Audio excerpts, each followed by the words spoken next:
de ocupar sus asientos para dar inicio a esta actividad.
Seguimos fortaleciendo las relaciones bilaterales entre la República Dominicana y la República de la India.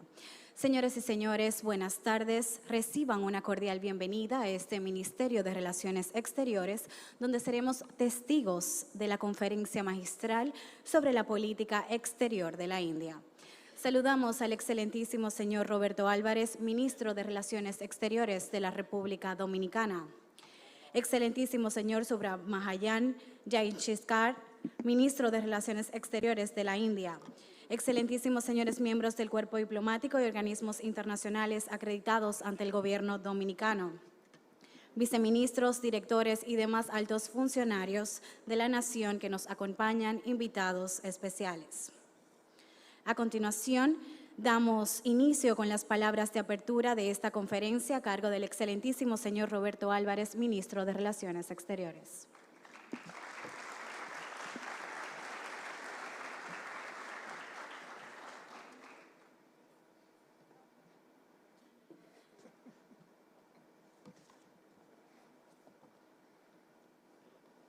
Muy buenas tardes. Soy Roberto Álvarez, el Ministro de Relaciones Exteriores de la India. Por esto le agradezco tanto al ministro como al embajador Abagani por este precioso Modi Jacket que ha venido especialmente desde la India y hoy, con motivo de la visita del ministro Jaishankar, me ha quedado, me parece que, bastante bien.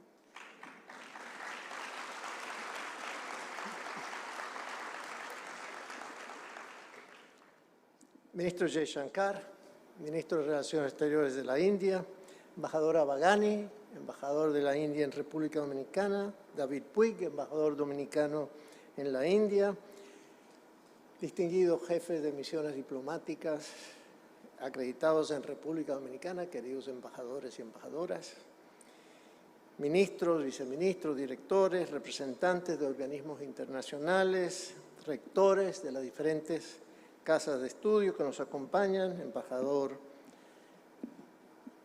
invitados especiales, amigos de la prensa.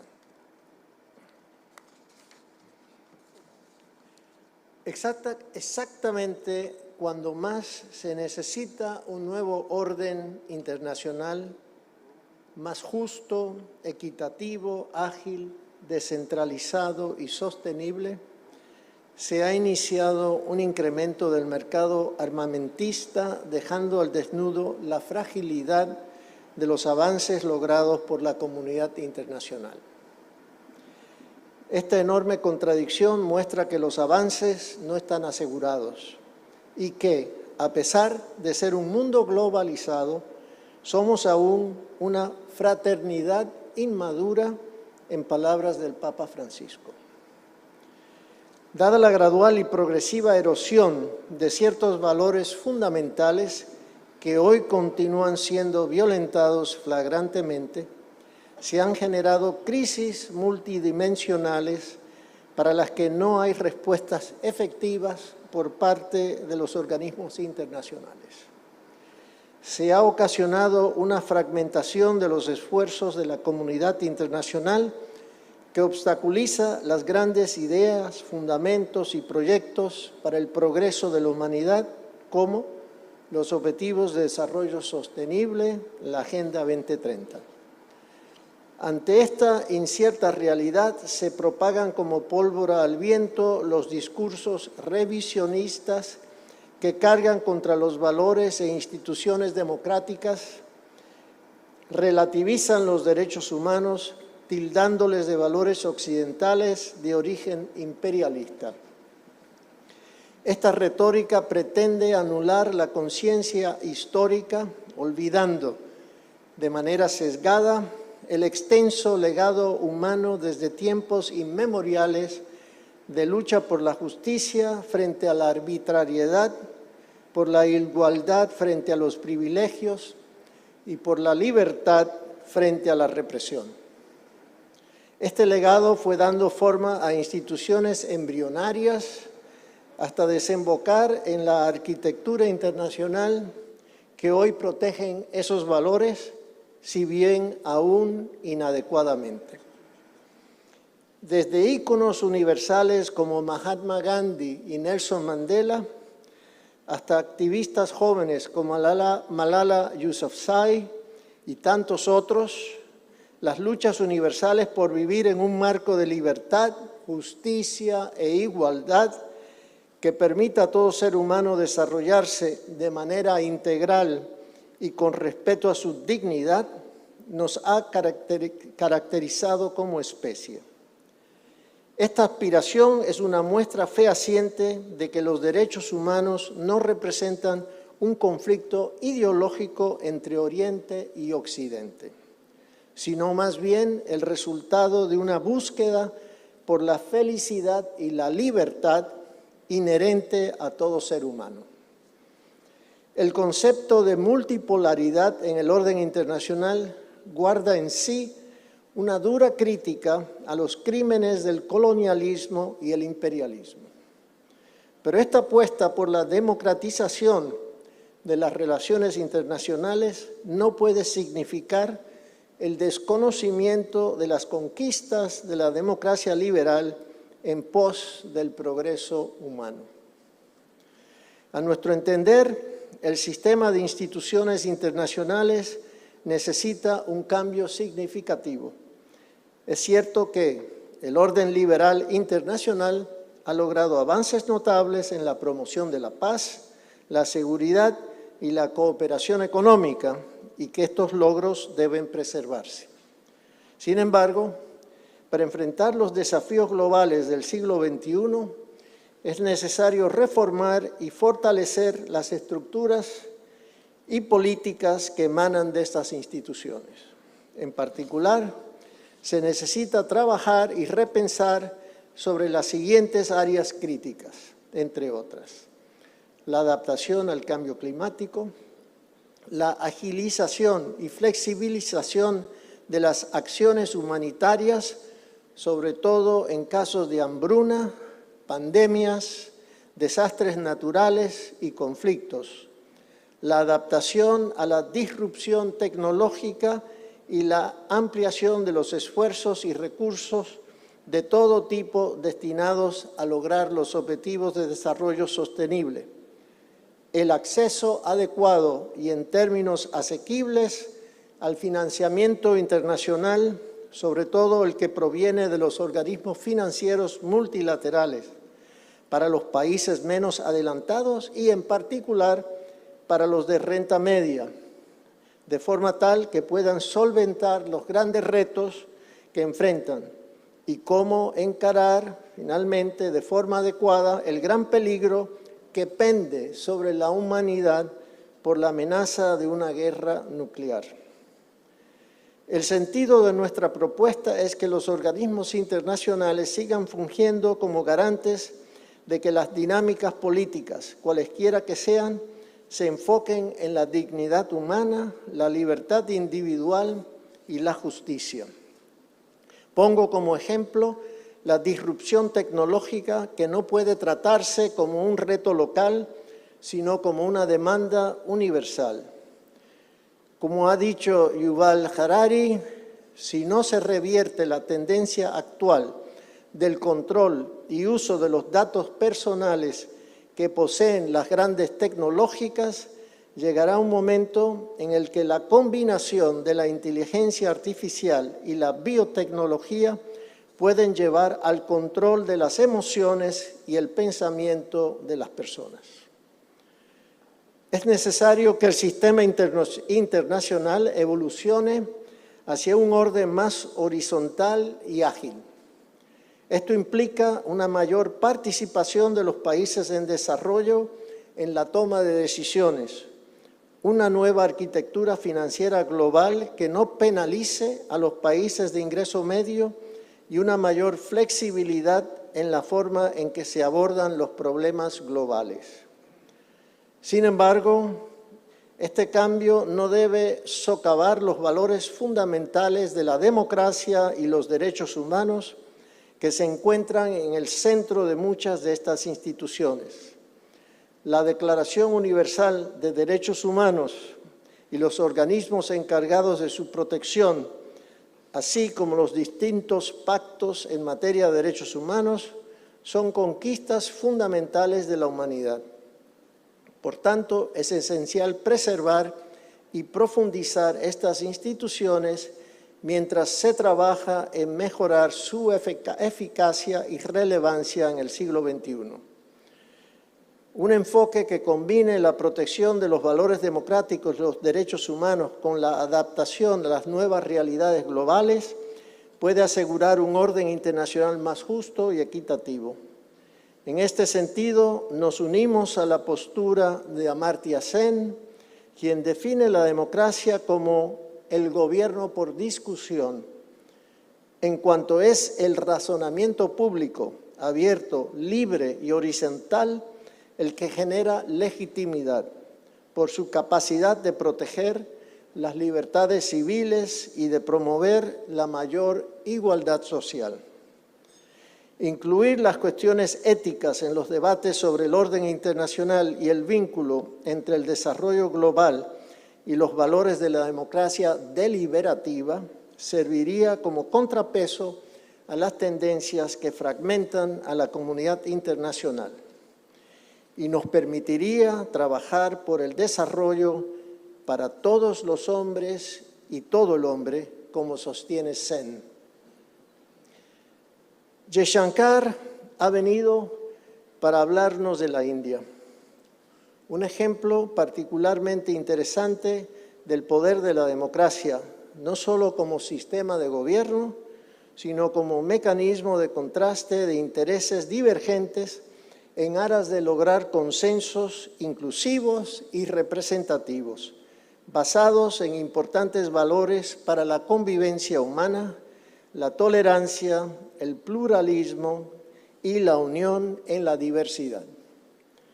Si más de 1.400 millones de ciudadanos con 22 lenguas oficiales y múltiples denominaciones religiosas pueden ponerse de acuerdo y construir una fuerte identidad común, los 193 estados restantes podríamos aprender de este ejemplo sobre la importancia del diálogo y la concertación. También cabe notar el liderazgo diplomático y económico de la India en el ámbito internacional. Desde su lucha anticolonial y su independencia del Imperio Británico, la India ha sabido posicionarse como líder imprescindible del tercer mundo y del movimiento no alineado, sirviendo como fuerza de equilibrio ante las grandes tensiones internacionales. Actualmente, las principales tendencias demográficas, políticas y económicas indican que la India puede llevar este rol histórico a cada vez mayor escala. Según las Naciones Unidas, la India ya es el país más poblado del planeta y por 2 años consecutivos ha servido como principal motor del crecimiento económico asiático. Diferentes proyecciones apuntan a que la India puede tornarse en la segunda o tercera economía mundial en los próximos 15 o 20 años. Además, dado su alto nivel de educación, sobre todo en las tecnologías de la información, también sirve de modelo a los países en vías de desarrollo por su dominio de las industrias del conocimiento, ejes fundamentales del crecimiento económico mundial en el siglo XXI. Y mientras la India continúe trazando un camino independiente, como gran potencia emergente, alzará consigo valores liberales y de tolerancia, demostrándole al mundo que la democracia y los derechos humanos no son una prerrogativa occidental, sino un bien común y universal. Señoras y señores, permítanme decirles que Jaishankar es un diplomático de carrera y un gran pensador sobre las relaciones internacionales. Ha sido embajador tanto ante Estados Unidos como la República Popular China. Sirvió también en misiones diplomáticas en la extinta Unión Soviética y en Japón. Se desempeñó además como encargado de la cartera de las Américas. El ministro viene de una familia comprometida con el servicio público a su nación. Su padre y su hermano también dedicaron su vida al servicio civil. De hecho, K. Subramanian, como es conocido, Krishnaswamy Subramanian, el padre de Jaishankar, es considerado el progenitor del pensamiento estratégico indio y autor de la doctrina nuclear de su país. Ministro Jaishankar, es sumamente grato contar con su presencia entre nosotros, compartiendo sus reflexiones sobre la política exterior de la India en el cambiante contexto mundial. Estamos seguros de que su sabiduría y experiencia en el ejercicio de sus funciones de Estado nos serán de gran utilidad. Esperamos que la India, país abanderado de los no alineados y actual presidencia del G20, pueda seguir auspiciando una relación bilateral con República Dominicana basada en los valores compartidos. Nuestro trabajo más acuciante es rescatar horizontes que nos congreguen. No podemos permitir una miopía que destruya la utopía de construir juntos la justicia y la paz. objetivos que considerábamos más fácilmente alcanzables en otra época. Muchas gracias.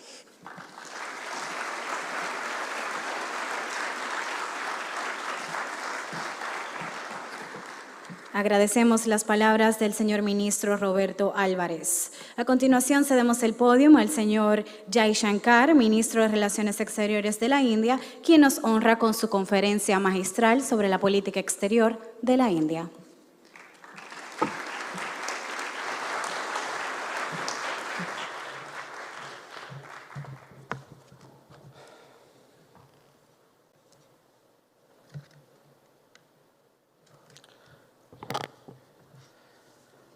Foreign Minister Roberto Alvarez, Vice Ministers from the Foreign Ministry, Excellencies, members of the Diplomatic Corps, colleagues in diplomatic service, I'm really very, very pleased to be here today in your company at this event which the Diplomatic School has organized, because it has brought together all of us who are united in the choice of diplomacy as our chosen career. Now, in my own diplomatic experience, currently at 46 years, I have also listened, sitting there, to various thinkers and practitioners of diplomacy who have shared their insights and their experiences. And many of them were from regions and cultures different from my own. And I must say that over a period of time, they helped to broaden my perspective. I therefore very much hope that today's session too would be approached and perceived in that same spirit, that we would have at the conclusion of my talk an open and energetic conversation on the issues of the day. Now, to start that off, let me offer my thoughts on three themes. One, how does India approach the world and secure its growing global interests? Two, more specifically, how is India engaging Latin America? And three, what should India, today's India and tomorrow's India, mean to you? Now, like any other country, India's most pressing priorities are obviously in its neighborhood.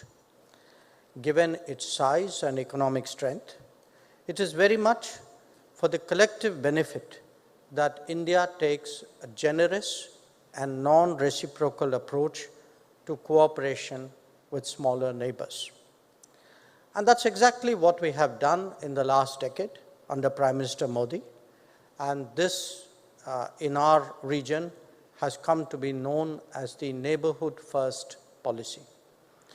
It has seen a dramatic expansion in connectivity, in contacts, in cooperation across the region. The exception to this, of course, is Pakistan in view of the cross-border terrorism that it supports. But whether it is the COVID challenge or more recent debt pressures, India has always stepped up for its neighbors. The case of Sri Lanka, where it has extended more than $4 billion of economic support, is notable recently. Beyond South Asia, India is developing the concept of extended neighborhoods in all directions. With the ASEAN, this has taken the form of what we call the Act East policy that has opened up a pathway to a deeper engagement with the Indo-Pacific that is being pursued, amongst others, through a mechanism called the Quad. Towards the West, there has been a perceptible intensification of India's relationship with the Gulf and with the Middle East. One reflection of that is a new grouping called I2U2, comprising of India, Israel, UAE, and USA. These two regions on either side have emerged as major trade and investment hubs for India. About 8 million Indians live and work in the Gulf. But the relationship is much more than economic. It encompasses security, technology, and strong people-to-people ties. To the south, the outlook that shapes India's thinking goes by the acronym of SAGAR. This is an Indian word for oceans. For the first time in 2015, Prime Minister Modi articulated a comprehensive view that spanned the entirety of the Indian Ocean and its islands. These subsequently became the building block for the Indo-Pacific vision that emerged thereafter. To the north, India has been similarly pursuing a strategy of connecting to Central Asia more effectively, and this has taken the form of structured engagements across multiple domains. These concentric circles of priority give you a conceptual sense of Indian diplomacy, and one that we have pursued very assiduously over the last decade. But at a higher level, we are also practicing the approach of engaging all major centers of power. Such multi-alignment reflects the reality of multipolarity. Obviously, each engagement has its own particular weight and focus, but whether it is the United States, Europe, Russia, or Japan, we are trying to ensure that all these ties advance without seeking exclusivity. China falls in a somewhat different category because of the boundary dispute and the currently abnormal nature of our ties. That is an outcome of a violation of agreements regarding border management by them. The rise of China and India in a parallel time frame is also not without its competitive aspects. When India looks at other regions, be it Africa, the Pacific, or Latin America, much of what is happening can be explained as the emergence of India's potential global footprint. In many cases, it is the result of autonomous forces such as business or mobility. In others, it is part of a more considered strategy of deeper engagement. As an illustration, in recent years, we have opened 18 new embassies in Africa alone. Our development partnership today covers 78 countries and is reflected in almost 600 projects globally. I will address our engagement with Latin America separately. While much of the diplomacy is understandably bilateral, let me emphasize that India has always been a staunch votary of multilateralism. We believe that this is fundamental to the maintenance of global order. Our contributions have been significant over the years, especially in peacekeeping. The challenge, however, is the resistance to reforming multilateralism, particularly the working of the United Nations and its bodies. The longer this carries on, the weaker multilateralism will become. One sign of that is the growth of minilateralism and plurilateralism. More countries are going to find arrangements among themselves on pressing issues when they find that the United Nations cannot rise to a challenge. Overall, India is a nation that is deeply committed to promoting collective solutions for global good. Our presidency of the G20 this year is devoted to focusing on the real challenges to global development and global growth. Allow me now to say a few words about India's engagement with Latin America. In the last decade, there has been a conscious deepening of this process. We have had 33 high-level visits from India to the region, 6 each at the level of President and Vice President, and 4 at the level of Prime Minister. In turn, we have hosted 37 high-level dignitaries, 7 at the level of president. 2 new embassies have been opened, one in the Dominican Republic and one in Paraguay. But the real story is the economic one. Our trade with Latin America is today approaching a volume of $50 billion. Our exports to Brazil at $6.48 billion is more than that to Japan at $6.18 billion. That to Mexico at $4.43 billion is more than to Canada at $3.7 billion. In fact, even with the Dominican Republic, our exports at $329 million is more than some ASEAN partners like Cambodia. There is also a surge in investments, most notably in the energy sector. India today imports crude from Brazil, Mexico, Colombia, and Guyana. Our presence in sectors like IT, pharmaceuticals, and two-wheelers is increasingly visible. Not least, Indian companies are engaged in project and enterprises from power transmission and road building to agriculture and mining. The political engagement is also growing in parallel.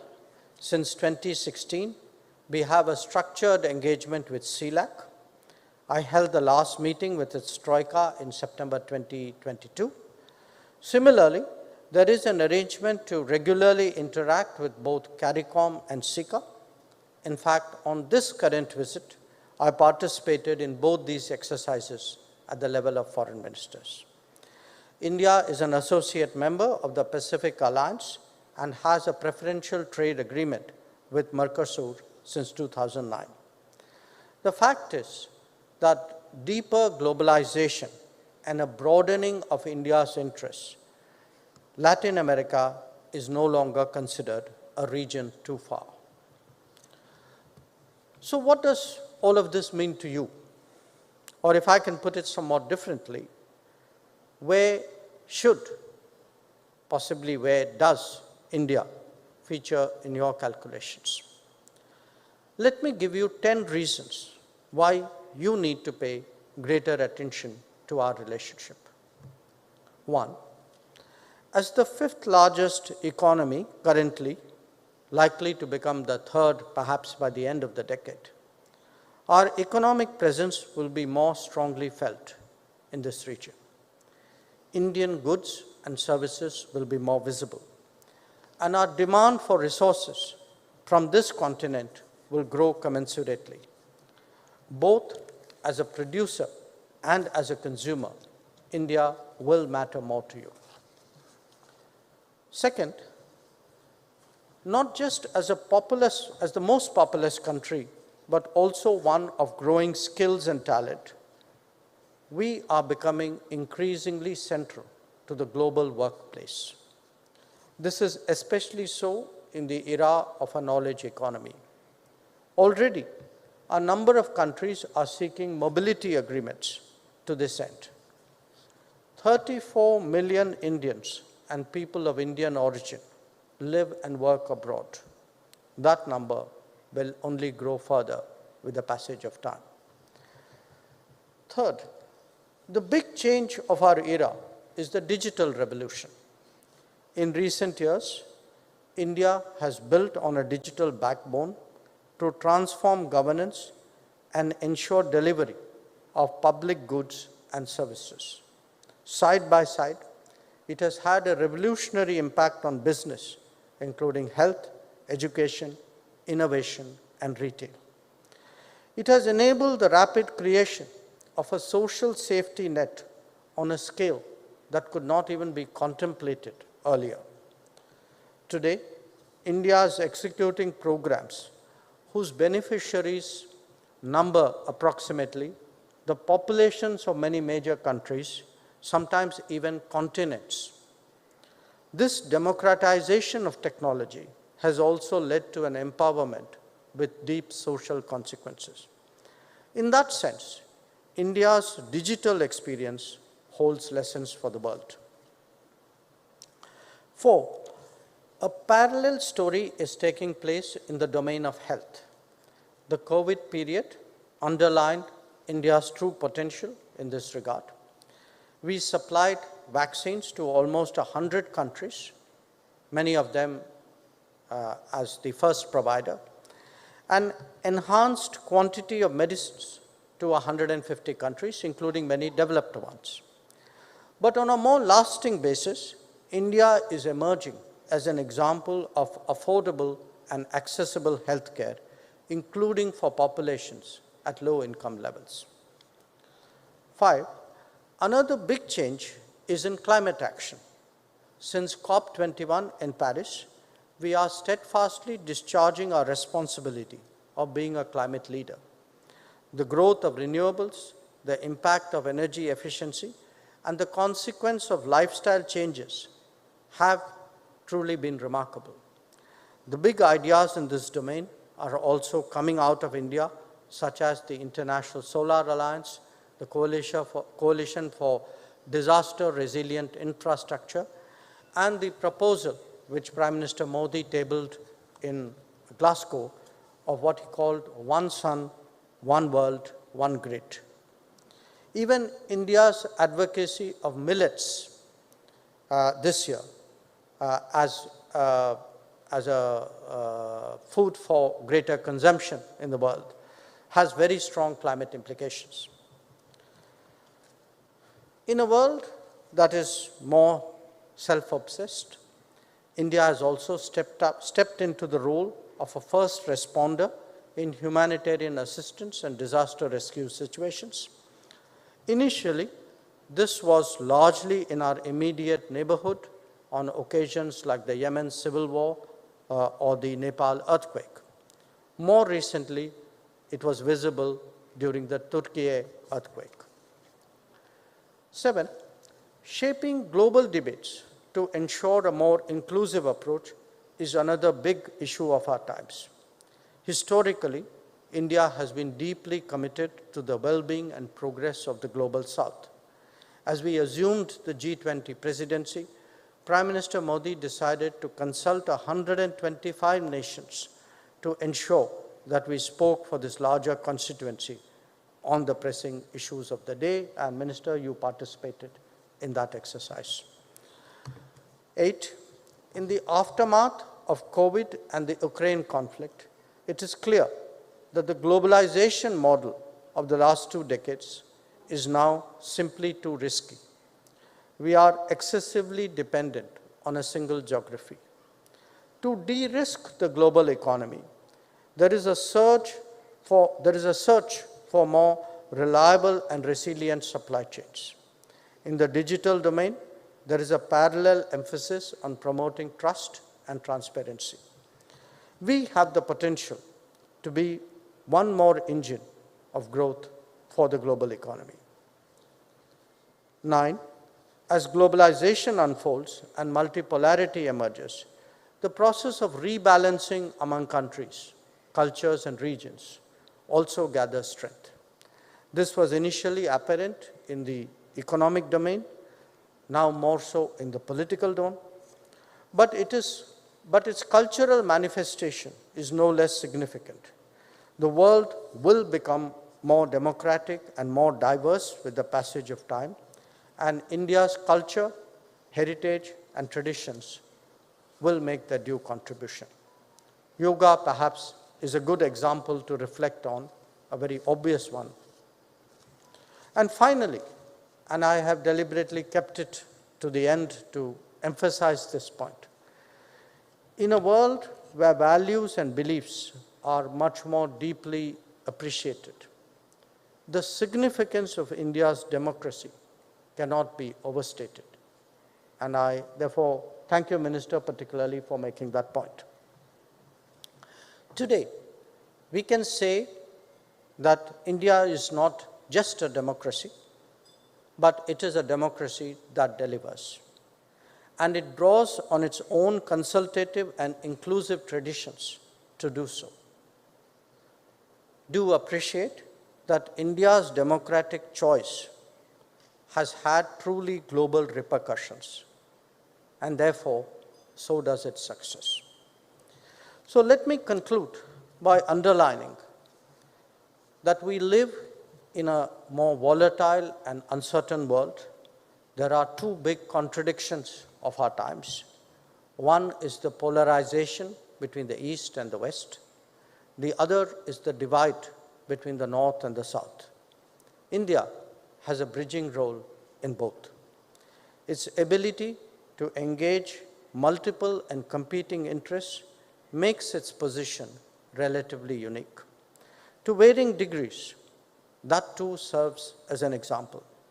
So I hope that these remarks have given you all some food for thought. I would be delighted to respond to your comments and questions. Thank you very much.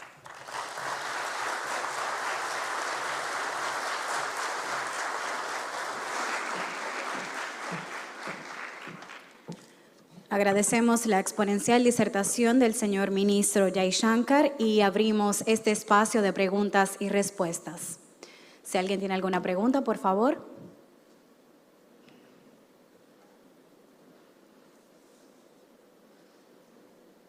Allá, el equipo de protocolo, si me puede asistir, al fondo.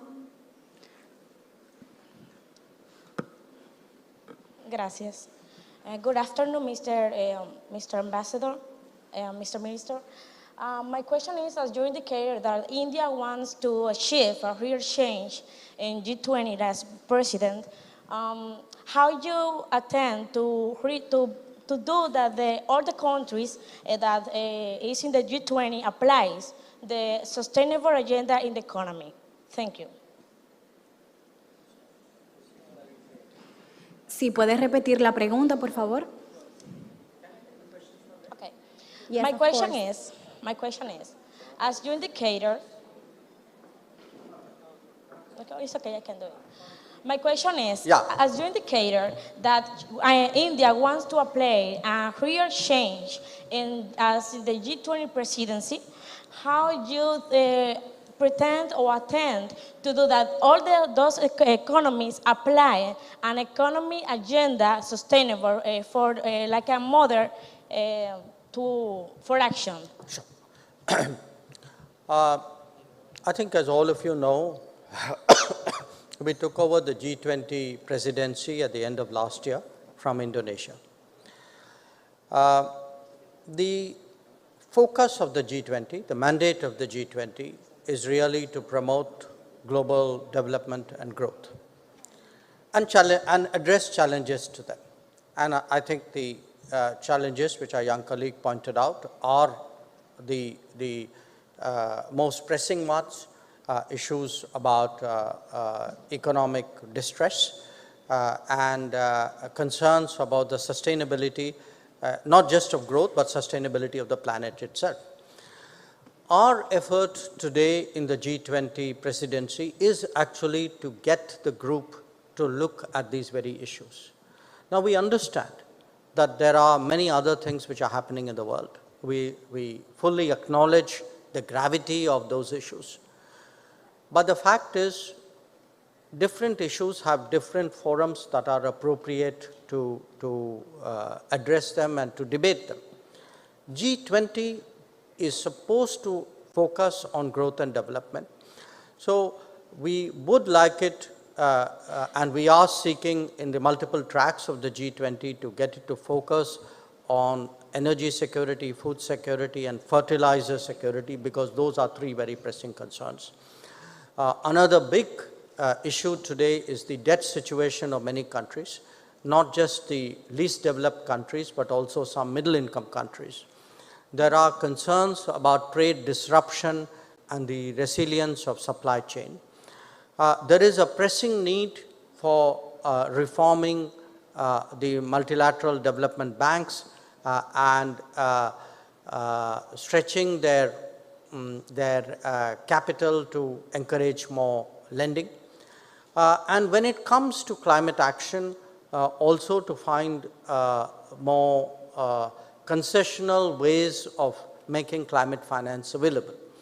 So these are the issues, and it is precisely because we have the desire to get the G20 to be on the right track and looking at these issues that we did the consultation that I spoke about, what we call the Voice of the Global South and discussed, engaged 125 countries of the Global South so that we had a consolidated sense of their concerns.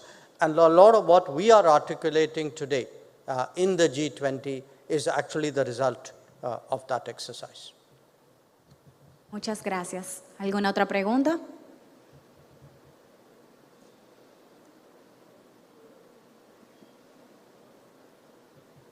Good afternoon. Okay. My name is Daniel, and I would like to make a question. I am aware that India is one of the biggest democracies in the world, as they need to give access to each eligible citizen to fulfill this right. You mentioned that over 2 million Indians live in the Middle East. Can you hear me? Yeah. You mentioned that over 2 million Indians live in the Middle East. 8. Oh, that's a bigger number. Around 3 million Dominicans live abroad as well, and our legislation gives them the right to vote. Does the Indian legislation also provide those Indians who live abroad the right to vote? And if so, how do you manage that? We have Indian nationals and people of Indian origin who live abroad. I make a distinction because when we say people of Indian origin, they are people who have taken other nationalities. Roughly, this number is 34 million. You can say maybe they are half and half. Maybe 20 million are people of Indian origin and about 14, 15 million are Indian nationals. Obviously, the people who have taken other nationalities in my country are not eligible to vote.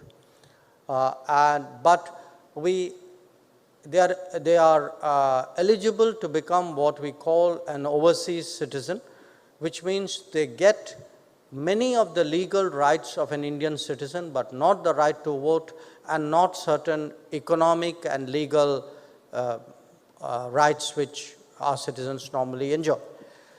Where our nationals are concerned, we have the question of how do they vote when elections take place and they live abroad is an issue.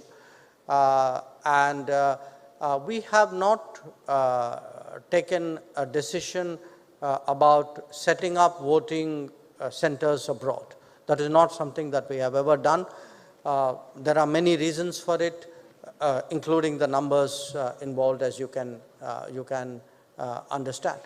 But what happens, in India, it's very interesting because often we get these debates about how is democracy doing.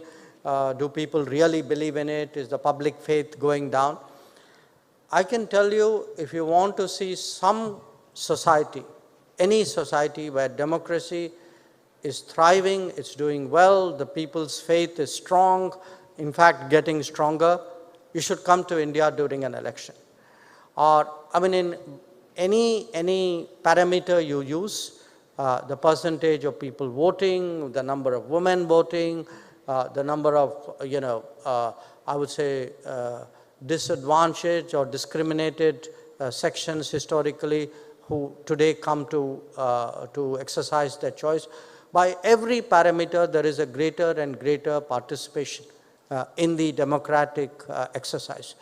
And in fact, because there is a lot of internal mobility in India, people also often vote from, where they are eligible by a postal vote as well. So the short answer to your question is no, we do not have a mechanism for people voting abroad, but the additional volunteered answer from my side is it is a place where people value their vote. There is a perception that who they elect can make a real change in society. And I think the pace of change in the last 10 years has given really the public a great deal of faith and belief in the democratic system. Muchas gracias. Les recordamos que pueden hacer sus preguntas en español ya que contamos con traducción simultánea. Una pregunta más, por favor.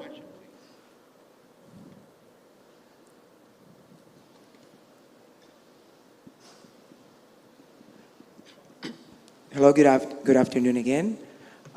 One more time, Your Excellency, Minister Jayashankar, welcome again to the Dominican Republic. And as I said this morning, coming from India, the land of the Veda with the greatest knowledge of life, it's extremely important to know how India, or which strategy, and as I told you this morning, I have lived in India, so I quite well know the country, how India is planning to have stronger approach with Latin America, specifically Dominican Republic and Latin America in general. What is your strategy to more engagement, more students go to India, more Indians come in here, exchange of culture? How you being the land of yoga, how can you work for peace? How can you intervene not only Ukraine, Russia, South Sudan, Myanmar, Yemen, and so many conflicts, but specifically Russia, Ukraine. Russia has been your partner since the 1970s. And how can you approach peace, and how can you work into more organic agriculture and engagement in sustainability, which I know India is doing a great effort, and we hope to see Narendra Modi in Dominican Republic. Okay, I broke up your question into 3 parts: yoga, Ukraine, and Latin America. Okay, so let me start with the yoga, because in 2014, when Prime Minister Modi became Prime Minister, I was at that time ambassador in Washington, D.C. He had come on a visit to the UN General Assembly and to Washington.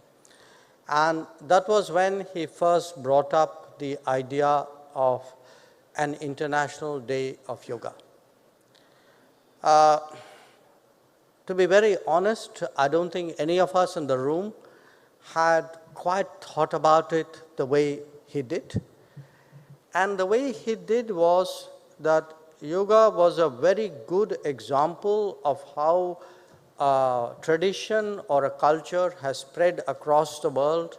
In many cases, it has got localized, it has taken different forms, but it is a great binding factor, it's a great uniting factor.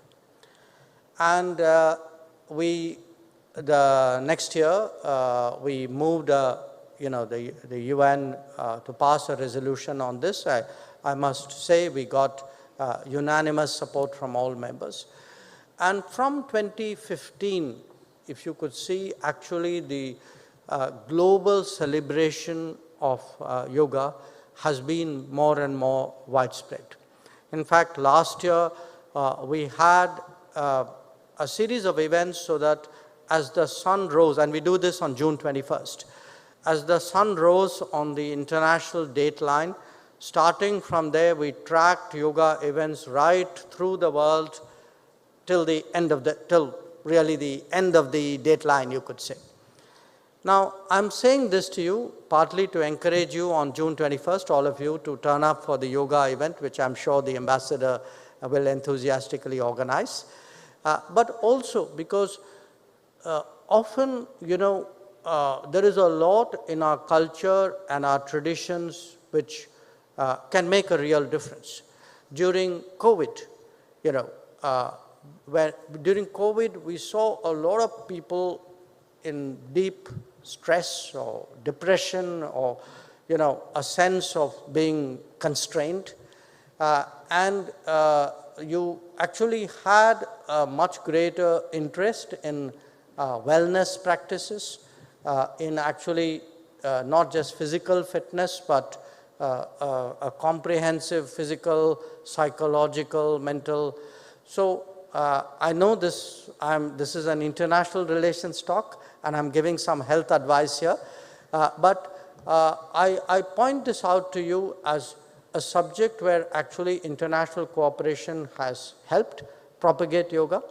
And it's the same spirit with which today we are approaching millets. millets is a food grain which very large parts of the world ate before rice or wheat came into their lives. There is today a growing food shortage. The consumption of the world is not keeping pace with the food grain production, and to the extent that something healthier and something which requires less water, which is more carbon friendly, is expanded, its production is expanded. That's probably good for the world. So that's your first answer. Your second answer on Ukraine, it's a large part of the world, of the roughly 200 countries in the world. I think the overwhelming sentiment in the world today is for peace. It is for an end to the fighting. It is to a return to the negotiations. But the truth is also it is easier said than done. So what we have done as a country, my Prime Minister has often been in touch with the presidents of Russia and Ukraine on this subject. We have also diplomatically tried to help any initiative which in some way, however partially, contributes to an improvement in the situation. This could be like the Black Sea grain corridor, or the efforts today to ensure the flow of fertilizers, or ensure the safety of the nuclear power plant which is in the conflict zone. So I think we need the countries who are concerned, rightly concerned about this, need to keep making those efforts, because it is not something we can ever afford to give up on. Your third issue, Latin America, I partly addressed it in my remarks, but I do want to say this. Look, the Indian economy, a 3.5 trillion economy, which is going to grow between, 6.5 to 8, 9%. It's going to make a global impact. This is not rocket science. After all, you saw this in the last decade or two with China.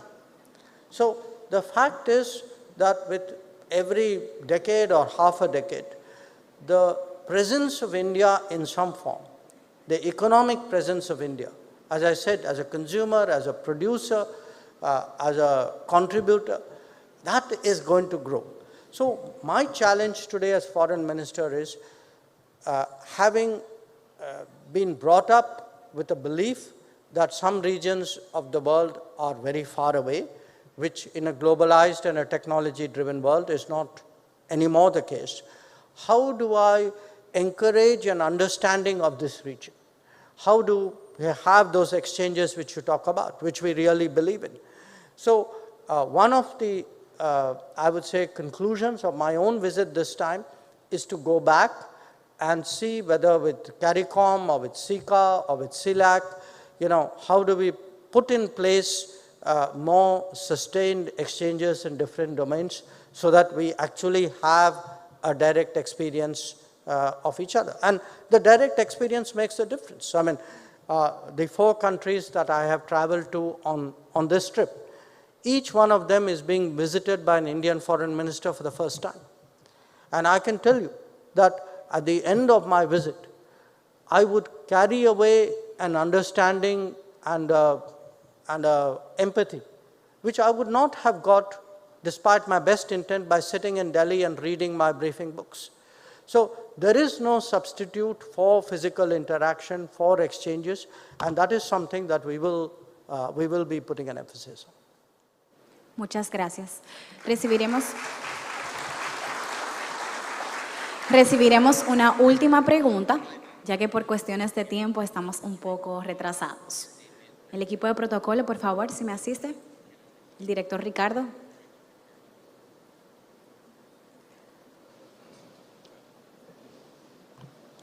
Okay, I'll take both of you back to back. So if you can both give me your questions, I'll give you a short answer. Thank you, Excellency. So my question is, given the historical relationship between India and African countries, so given the diaspora India has, I'd like to know if you have any recommendation for the Dominican Republic about how can we improve, how can we strengthen the bilateral relationship between the DR and African countries?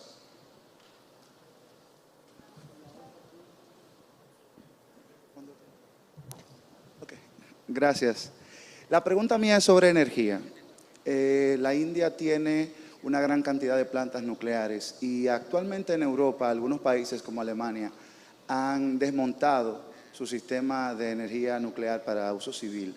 Me gustaría saber qué experiencias podría compartir con nosotros y con que queremos en República Dominicana llegar a utilizar en algún momento este tipo de energías. Queremos saber de qué manera el gobierno de la India pudo manejar ese temor con sus ciudadanos para así poder nosotros quizás, a partir de su experiencia, poder implementar esas opciones. Gracias. Thank you. On Africa, you know, we have steadily expanded our diplomatic presence. I think, if my memory serves me right, out of 54 African countries, I think we have 46 embassies, some 46 or 47 embassies. Okay. But we did it stage by stage. So it's not possible for a country to suddenly, you know, be everywhere.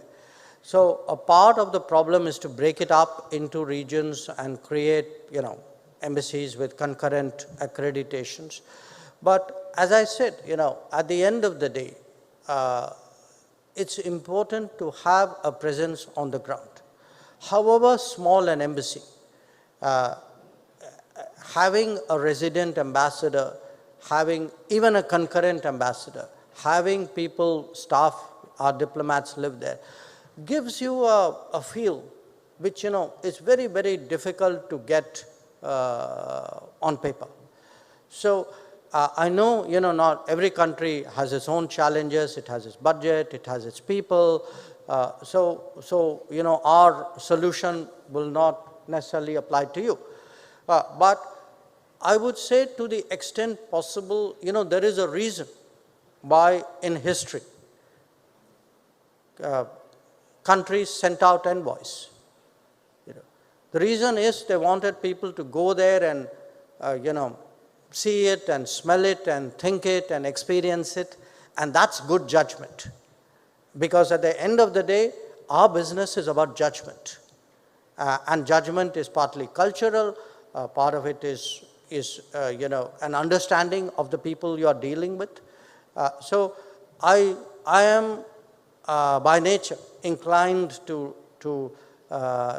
recommend setting up embassies, at least for my own country, and I try very hard as foreign minister to increase that.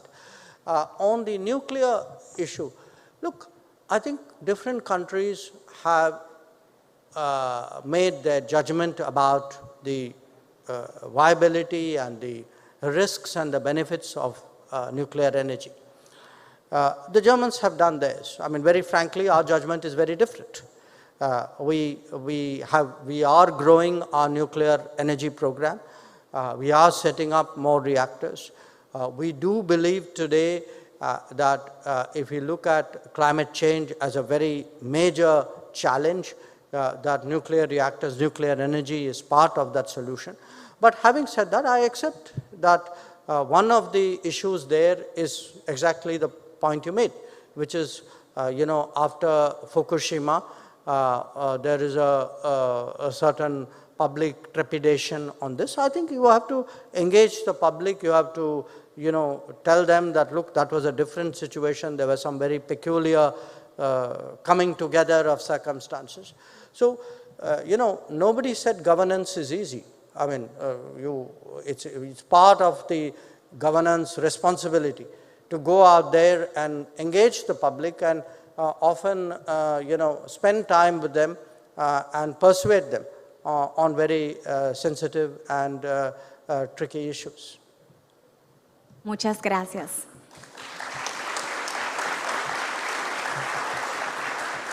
Y con estas palabras damos por concluida esta conferencia. Queremos expresar nuestros más sinceros agradecimientos a todos y cada uno de ustedes por acompañarnos en la tarde de hoy y por haber sido testigos de este trascendental acontecimiento para nuestros países. Que pasen feliz resto del día.